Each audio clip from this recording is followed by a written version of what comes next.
Kali ini saya ingin menerangkan tentang apa itu autoresponder.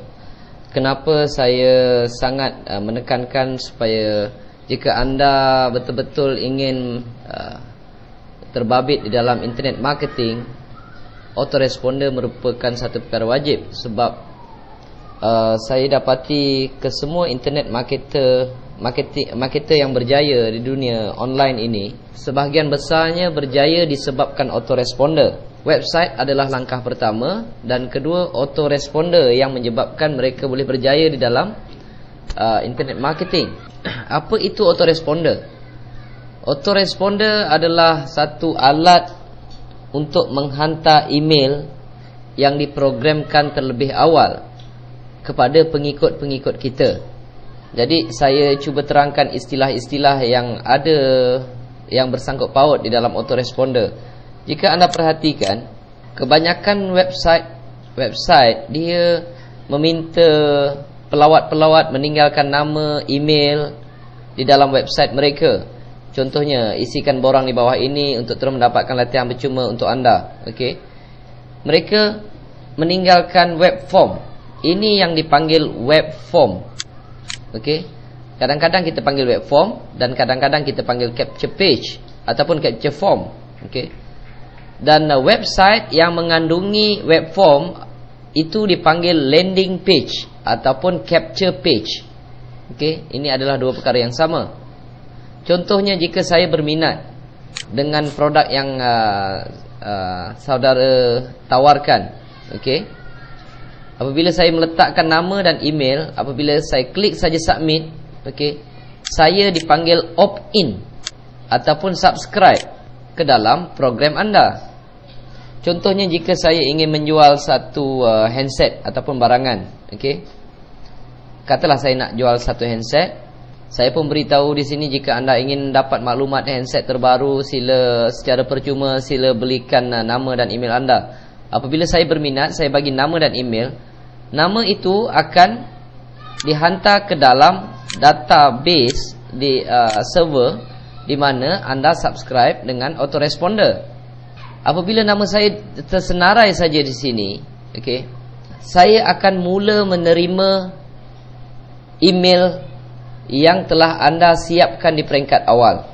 Email-email yang disiapkan di peringkat awal itu dipanggil, kadang-kadang dipanggil email follow up, kadang-kadang dipanggil newsletter, kadang-kadang email marketing, dan kadang-kadang dipanggil email campaign. Ini empat-empat perkara ni, empat-empat nama ni adalah benda yang sama. Okey. Contoh dia, sebelum saya mempunyai subscriber lagi, sebelum saya mempromosikan landing page saya lagi, saya telah menyiapkan email yang banyak. Contohnya, pada peringkat awal mungkin saya siapkan 10 email menerangkan tentang produk yang ingin saya jualkan. Contohnya macam handset tadi, saya pun cerita di peringkat awal ini tentang produk tersebut. Kedua, mungkin saya cerita pasal benefit of the product, kelebihan produk tersebut. Saya panggil BOP. Okey. Yang ketiga, mungkin saya cerita pasal testimonial, TOP, testimonial of the product. Saya pun ceritalah, ada seorang pakcik lah katakan pakai handset ni, dia cukup bagus. Dia pun cerita perkara-perkara yang baik tentang handset ni. Yang keempat, saya propose of the product. Saya propose untuk orang beli. Jika anda berminat, sila klik di sini. Saya pun bagi URL yang telah saya siapkan terlebih awal supaya orang boleh beli handset ini. Okey, dekat mana dia nak beli, macam mana dia nak bayar dan sebagainya. Email kelima, mungkin saya kembali kepada benefit of the product. Benefit yang lain pula, kelebihan handset ini, dia boleh digunakan sebagai remote lah katakan, boleh digunakan sebagai remote television, apa-apa sajalah anda boleh tulis dan anda boleh siapkan. Dan kembali testimonial, kembali kepada propose.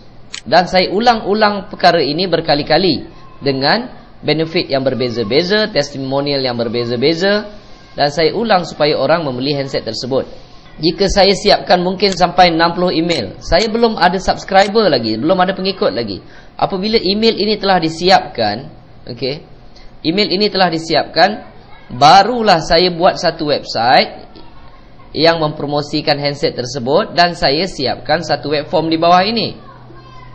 Jika ada pelawat yang masuk, Kalau kita tak tinggalkan web form, mungkin dia terlupa, mungkin dia nak beli tapi duit tak ada, gaji tak masuk lagi. Dan apabila gaji masuk, dia pun dah lupa nama website anda. Jadi anda terlepas seorang customer. Tetapi jika anda ada web form, dia berminat, dia pun nak beli, dia pun merancang untuk nak beli, dia masukkan nama, dia masukkan email. Apabila dia opt-in sahaja, nama dia masuk sini, maka autoresponder ini akan menghantar setiap hari satu email. Tiap-tiap hari satu email. Ini kita boleh setkan. Tiap-tiap email ni kita boleh setkan selang sehari, selang 2 hari, bergantung kepada cara kita setting. Anda bayangkan, kalau tiap-tiap hari dia dapat email, sooner or later, tak cepat lambat dia akan beli juga produk tersebut. Ini kekuatan autoresponder. Dia panggil nama lagi. Kalau orang tu register sebagai Ali lah katakan, dia akan panggil nama Ali. Kali ini saya ingin menerangkan tentang benefit produk tersebut. Okey. Orang ni akan berasa seronok kerana dipanggil nama. Padahal bukan kita yang buat lagi dah, autoresponder yang menghantar. Kita hanya luangkan masa untuk buat email campaign ini sekali je. Dan kemudian kalau kita nak tambah lagi, boleh tambah. Sekiranya ada selang beberapa hari, ada orang lain yang subscribe, masuk saja nama dia sebagai orang yang kedua, ketiga, keempat, mereka tetap akan mereka akan tetap dapat bermula dari email nombor 1, nombor 2, nombor 3, nombor 4 dan seterusnya. Jadi pada hari yang sama, semua subscriber ini tidak akan menerima email yang sama, bergantung bila mereka subscribe. Mungkin yang pertama ni dah lama, dia dapat email nombor 30 katakan. Tetapi yang kedua ni baru subscribe 5 hari lepas, dia dapat email nombor 5. Yang ini baru subscribe hari ni, dia dapat email nombor 1. Okey. Jadi autoresponder ni tidak pernah gagal, tidak pernah fail. Dia akan menghantar sampai waktu yang ditetapkan. Ia akan menghantar email tersebut dengan memberitahu email ini adalah daripada kita. Okey. Jadi saya tak nampak, kalau anda tak ada autoresponder, saya tak nampak macam mana kita boleh berjaya di dalam internet marketing. Okey. Itu adalah mengenai autoresponder. Okey. Dan satu lagi kelebihan menggunakan autoresponder, kalau anda ada ramai subscriber, contohnya sampai 10,000, okey, email ini akan tetap berjalan. Okey. Dan sesekali anda boleh gunakan broadcast email.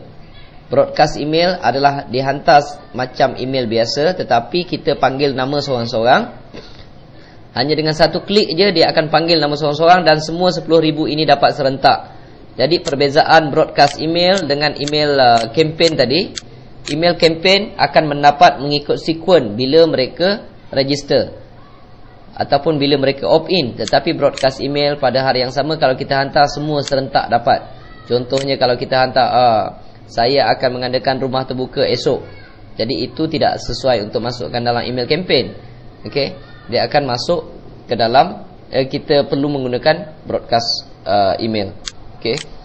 Dan untuk setting email, anda perlu tahu beberapa perkara. Pertama, di manakah nak letakkan email campaign tersebut, atau nama campaign tersebut. Anda perlu tahu nama campaign tersebut. Okey.